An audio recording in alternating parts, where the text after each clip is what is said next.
Good morning, everybody. Welcome back to another episode of Mixed Martial Arts. My name is Austin Shaper, and this is a show where we explore the topics of UAP, UFC, and World War III, today being a World War III geopolitical episode.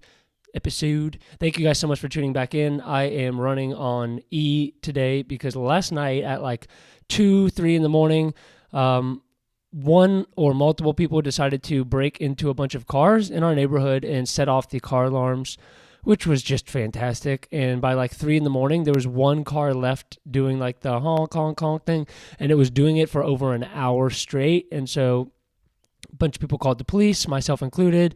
And yeah, so I'm running on like E today, but I had to come on here and bring you guys this episode because I've honestly been putting it off for a little while because there's just been so much developing in the geopolitical fronts with the Russia-Ukraine war, with Taiwan and China. So many different things popping off that I've been like overwhelmed with how to address all of it. So I've just been like jotting down notes, but it's time to address it. So I'm going to be having my buddy on in the next couple of days to kind of dissect some of these news topics we're going to go through today, but I'm going to do my best today to give you guys an update and kind of like a blanket sweep over what's going on as a whole in what regards to be the potential lead up to this war. Is it going to happen? Is it not going to happen? Where are we in this predicament? I'm going to do my best to give you guys a synopsis of that. Before we get dived into that, I want to very quickly tell you guys that I'm going to be going live on TikTok to do these little hangouts on Tuesday, Wednesday, and Thursday now. Tuesday for the UFO phenomenon, Wednesday for UFC, and Thursday for World War III.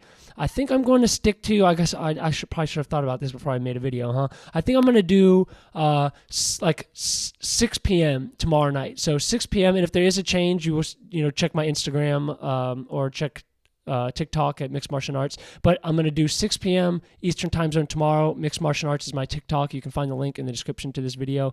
And yeah, we're just going to hang out, talk. So tomorrow, UFO news. So talk about the phenomenon, where it's headed, recent developments, and just share our experiences.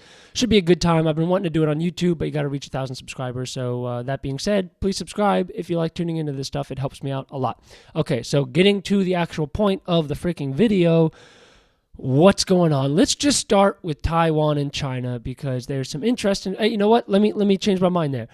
Since this is a very recent development, M1 Abrams tanks from the United States were just arrived in Ukraine today, and I don't know if you guys saw the headline, but what was it? 2 days ago, perhaps now? I'm getting all mixed up on my timelines, but perhaps 2 days ago, there was this incident where supposedly, now we're waiting on like official verification of this, but supposedly a German tank, a German Leopard tank, and its crew, I don't know if it was just one or multiple, but let's just say one for certain, was in Ukraine, and it was somehow destroyed by the Russians.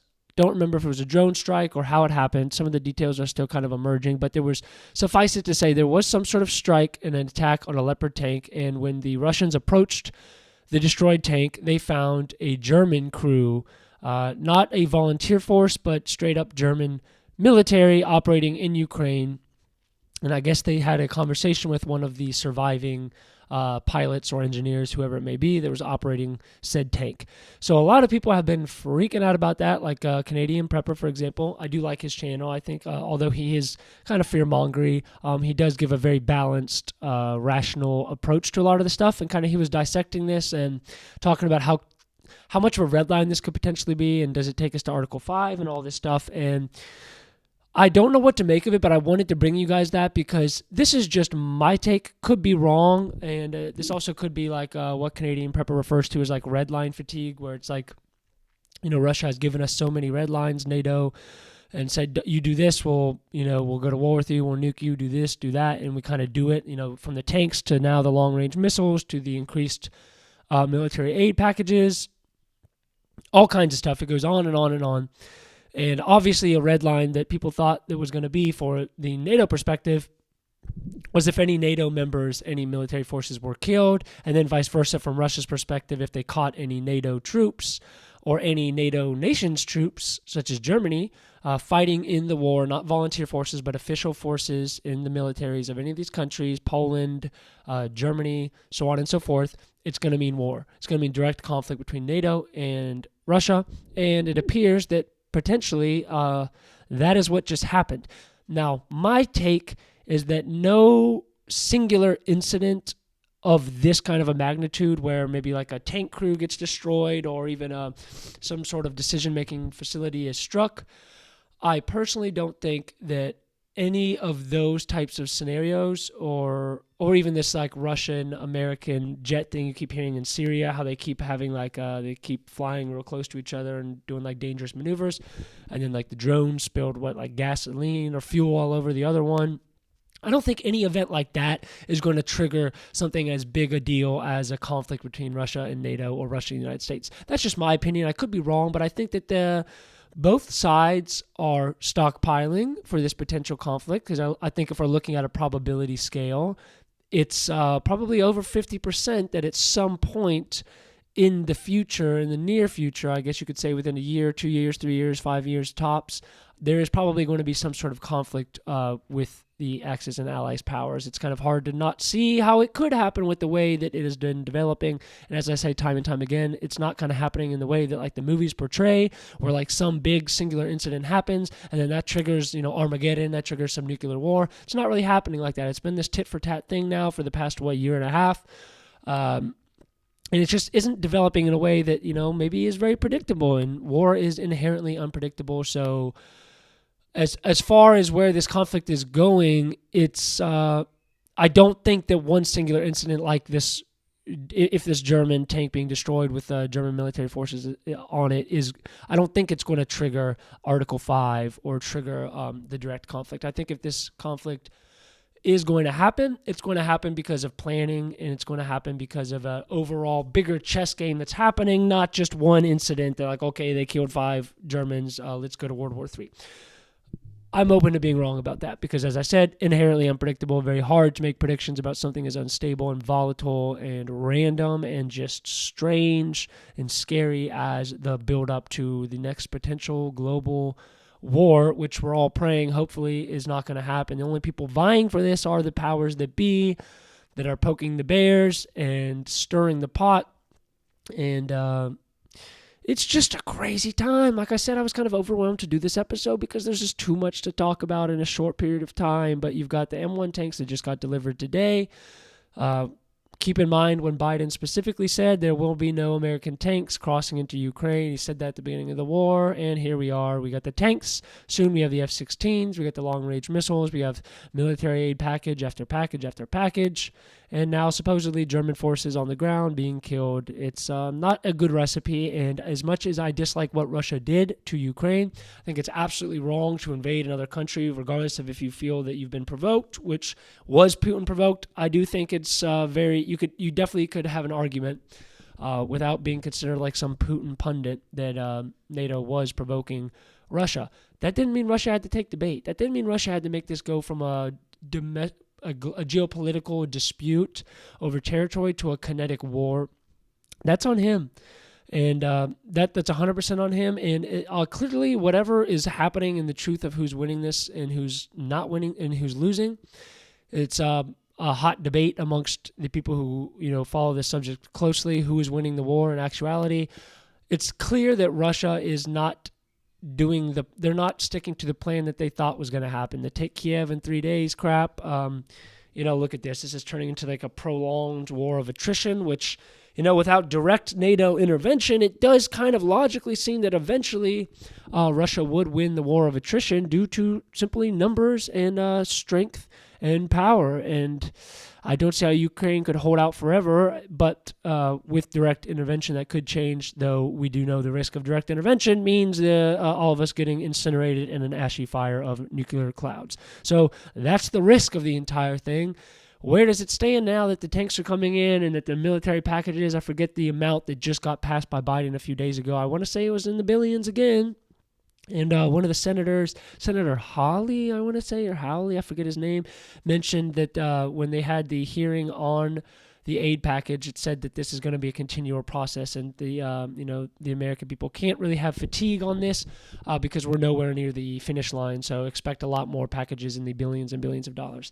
So just a slowly creepy ticking time bomb of which we don't know when is going to explode or where it's going to explode, and it's just one. That's what's so scary about this is that that's just one of the many pieces on this chessboard that could potentially spark the next global conflict. It's just one of many. I mean, let's dive into what's happening with China. I just combined Taiwan and China. Okay, Taiwan and China. Why do you guys listen to this? Taiwan and China. So listen to this. This comes from Indo-Pacific News on Twitter. It says Taiwan Defense Ministry says it's monitoring China's forces in Fujian. Taiwan's Defense Ministry has announced it is monitoring moves by China's military and has specifically mentioned it is watching the actions of Beijing's ground forces in the province of Fujian. The ministry said on Thursday evening that a total of 20 Chinese aircraft had operated in airspace around Taiwan that day. It added that some had crossed the median line of the Taiwan Strait. Now, I don't really find that noteworthy because there's been days where they've had hundreds crossing into, or at least months where they've had hundreds and hundreds crossing the Taiwan Strait. So that in itself, to me, isn't a big deal, but it says that they also stated that Taiwan is monitoring the movements of the China's rocket forces as well as its ground force near Jiaxing Bay in Fujian province. Taiwan's Central News Agency says that some analysts suggest there's a possibility that relatively large numbers of Chinese troops are gathering. Now, what is that in referring to? What is going on? Is this just more drills, of which China has been doing for quite some time now in strength and numbers? It does seem that they're escalating these drills for the obvious anticipation of whatever's going to develop with the Taiwan Peninsula. Is this going to turn into a war? And if it does turn into an invasion by China, is America going to get directly involved and intervene? That is the true debate that we are having. And to this day, nobody has concrete, clear evidence one way or the other. We are strategically ambiguous in our response, United States. It could be that the way that we word it is just to scare off the idea of China doing it, but in reality, we know that we can't possibly fight two proxy wars at the same time through Ukraine and Russia, and then vice versa if it popped off with Taiwan and China. I mean, see, this is what happens when you don't get sleep, dude. You can't freaking talk, messing up all over the place. So thanks a lot, whoever set those car alarms off. But with those two fronts potentially happening at the same time, what would America do? Is America going to take the bait and try to bring their carriers over? And then, you have the issue with the carrier killer missiles that China has, these $1 million missiles that can take out these $1 billion aircraft carriers, where we are thousands and thousands of miles away from the Taiwan homeland, where China's homeland is 90 miles or under from Taiwan itself. So the recipe is dangerous. Taiwan raises, this comes from FX Hedge, Taiwan raises concerns about situation getting out of hand with these Chinese drills. The increased frequency of China's military activities around Taiwan recently has raised the risk of events getting out of hand and sparking an accidental clash. Whatever clash is coming, I don't believe it's going to be accidental. I don't believe that at all. Now, something interesting, they were kind of hypothesizing and theorizing that this ground force in Fujian, it's training, and before there was amphibious drills that were being done, I think last month, and a lot of speculation that this is the training of the invasion force for the Taiwan's land. Now, some interesting responses to that. This comes from Trip on Twitter. He says the mobilization requirements for an amphibious assault are massive. It will be impossible for China to surprise anyone. So basically saying with the satellite imagery and drone technology and all the surveillance technology that we possess, it's basically impossible for China to not show their hand before an invasion comes. That makes sense to me. It's not World War II where you could just hide. The surveillance is too powerful. The satellite imagery is too powerful to be able to hide that stuff. So I do think we're going to see it coming at least a month or two before it does come. Now, this Claudio Savana on Twitter responds and says, we are not talking about an amphibious invasion of the mainland for now, but a limited attack on the Taiwanese islands near the mainland China to obtain concessions by force. So basically to take some of these smaller islands outside of Taiwan's main island in the hopes that it will get Taiwan to concede and give up the fight before the fight really even begins. I think that's very wishful thinking. I don't think Taiwan has been stacking up this military aid from the United States and so on for no reason, just to give up the fight. They are clearly very serious about their independence, so which I think rightfully they should be. They have every right to stay separated. I know it's only 90 miles of ocean that separates them, or potentially less, but they want their sovereignty and they deserve it, in my opinion. They've been separated from the Chinese mainland since right after post-World War II. So what, in the late 40s, I think, is when this Chinese Civil War happened, and then the rebels fled for the Taiwan island, previously called Formosa. So Null and Void says the CIA would warn the public when an invasion is imminent. There are clear and trackable indicators outlined by former national security analysts. And he says Taiwan needs munitions and equipment now. They're going to get smoked with their current preparations. Yeah, of course. Of course they're going to get smoked. And it's just a scary predicament because right now it's like, in order, if this does happen, let's just say it does at some point, maybe the election year going on next year, maybe they decide to go for the homeland. It's a very scary proposition that the only thing propping up these nations from being stomped in Ukraine and Taiwan is our military aid, but our military aid is finite. It is finite because at some point it's going to drain our serious stockpiles, and we already know that it has, but in a large sense we've been sending old, outdated equipment, which inherently is a weird proposition, isn't it? Because the whole thing is we're there to defend democracy and how this is the most important issue in the world. You keep hearing this is the most important issue, is defending Ukraine, and yet we're sending them these old-ass tanks, these old-ass jets, old-ass everything, and expecting them to fight off their hordes of Russians. And it's just the weirdest thing. I mean, on one hand, I understand you can't send all your new equipment because then it reduces our readiness, but we're not ready for a conflict anyway. Our economy's not ready. Our civilization, our people, our society are not ready.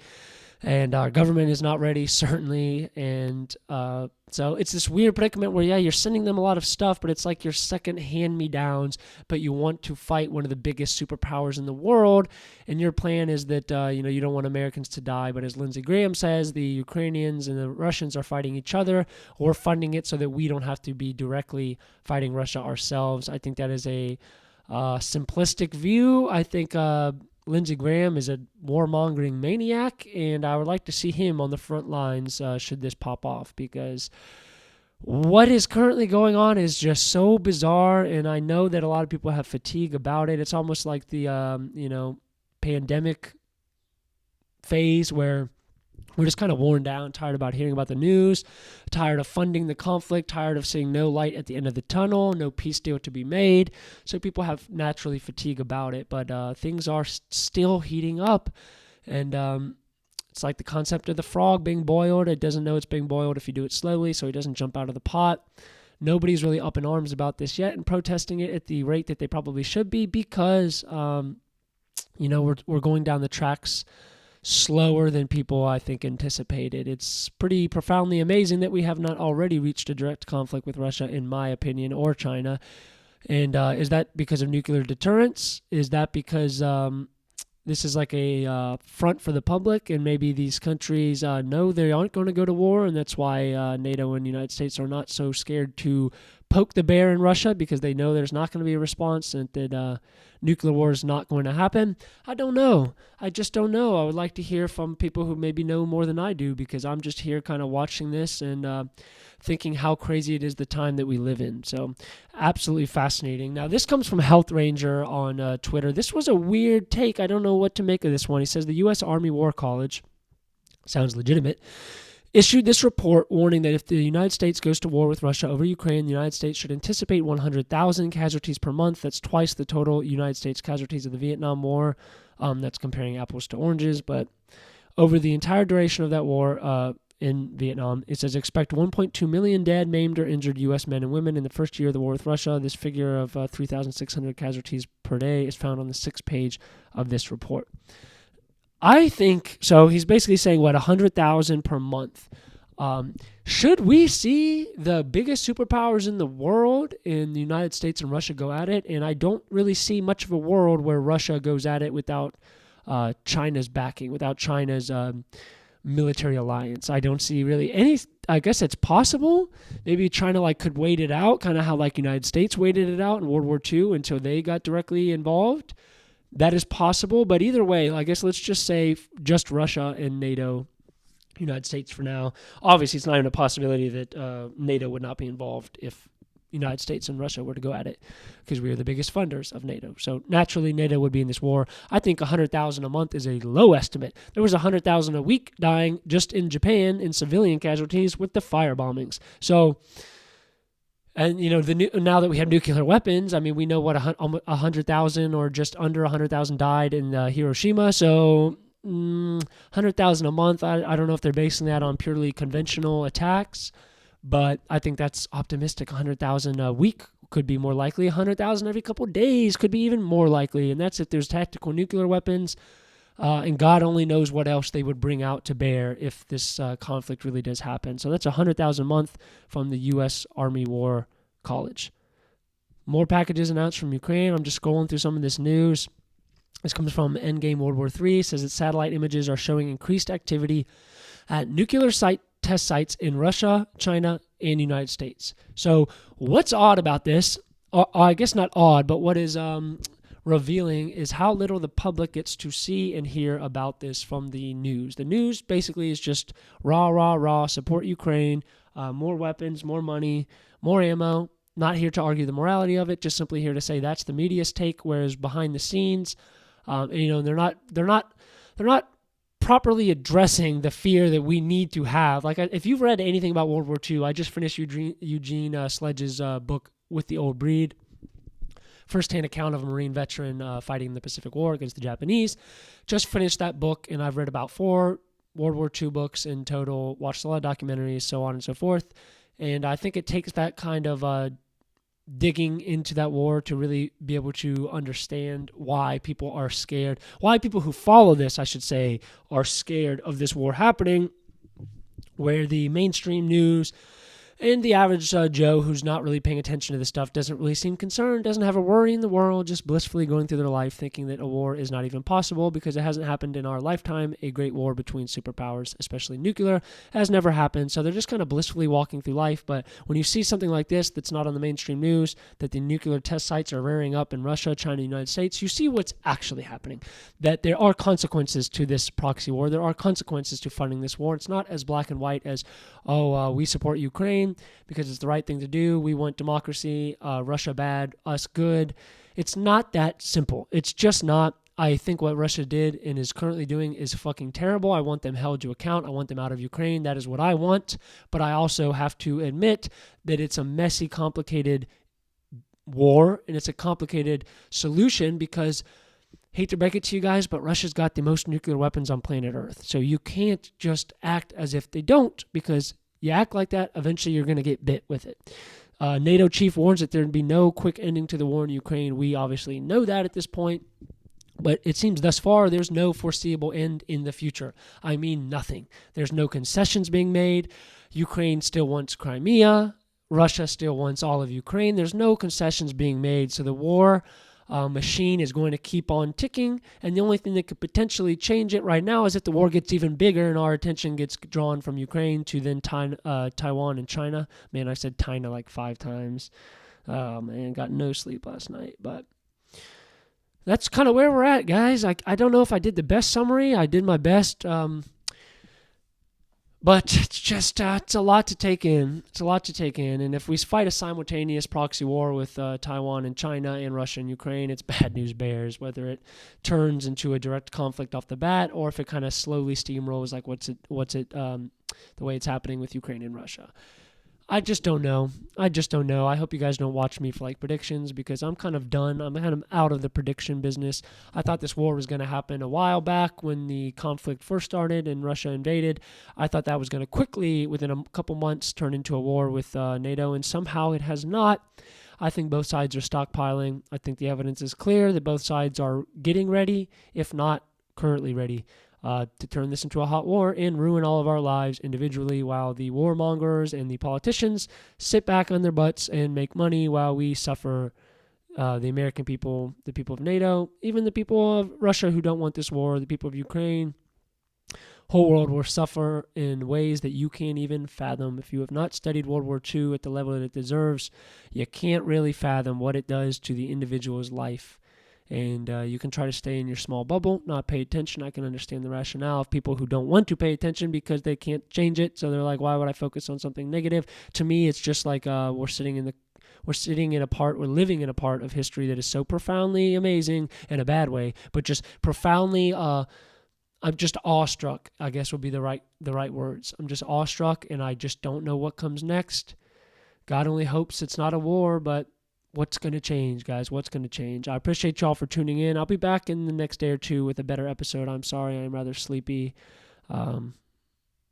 But it is what it is. What are you going to do? I got a long day ahead of me with work, so I'm going to hop off here. If you guys enjoyed the content, do me a favor, click subscribe on my YouTube channel. That helps me out a lot. It's free and simple, easy way that you can help me grow this thing. If you're listening to the podcast, the audio-only podcast on Spotify, Apple Podcasts, Podcast Addict, so on, just click follow, leave me a 5-star review, and then we do have a Discord group called Mixed Martial Arts where we talk this news. You can talk with me and others from all over the place. We got a small but growing group just discussing these topics. Maybe you like talking about aliens and UFOs, but you don't care about World War III, or you like UFC news, but you don't care about UFOs. Whatever it may be, we got 3 subgroups under the Mixed Martial Arts group. So just join that. Link is in the bio. And as I said, tomorrow night, go to Mixed Martial Arts, one word, on TikTok, 6 p.m. Eastern Time Zone. I'm going to be doing a live and just chatting with you guys about the UFO phenomenon. You can talk, ask questions, just hang out with me. I'll be listening to music, just a laid-back type of thing. And then Wednesday, I'll be doing, UFC, Thursday, World War III. So I'm going to attempt to drink some more coffee and start my day. I hope you guys have a good day. I'm sorry if I started it off negative. Let's keep our chins up. We can't control this, but, I don't think it's the right mindset to keep your head in the sand on it either. It's probably good to pay attention, but live your life, guys. That's all I can say. Live your life. We'll be back next day or two with an episode. Goodbye, Martians. Have a good one. Peace out.